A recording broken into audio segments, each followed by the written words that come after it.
Hi, I'm Stacy Singer. I'm an ACTEC Fellow from Chicago, Illinois. And I'm Peter Stern. I'm an ACTEC Fellow from Palo Alto, California. And Peter and I are here today to talk about special needs trusts. So Peter, let's start with, what is a special needs trust? A special needs trust is an estate planning vehicle that people can use to provide for special and supplemental needs for disabled children or grandchildren.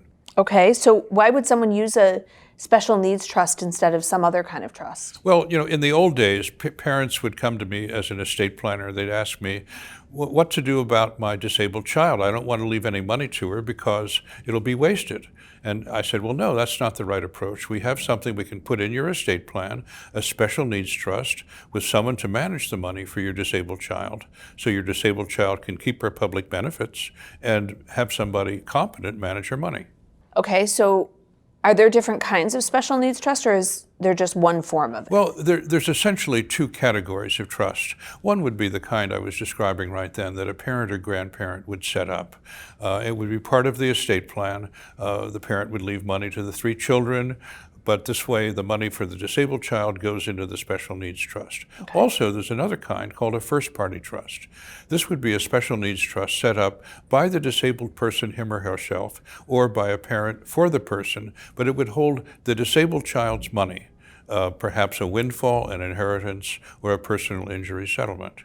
Okay.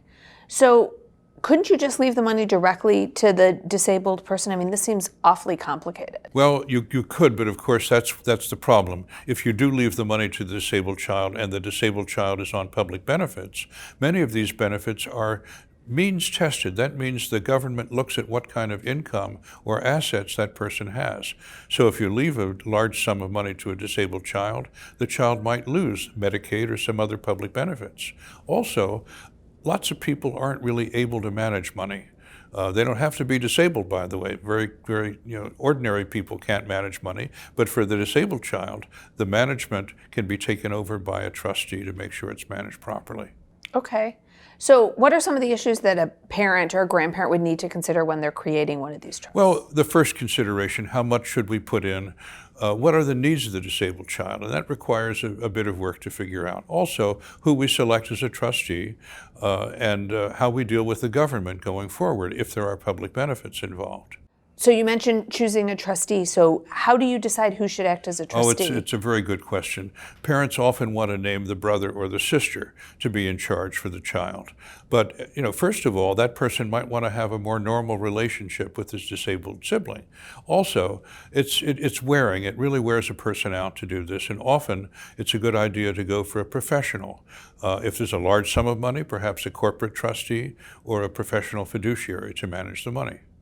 Okay, so are there any pitfalls or risks that someone should consider when they're setting up one of these trusts? Oh, there are indeed. For one thing, you have to be careful about not disqualifying the person for public benefits by giving too much money, making money available directly to the child.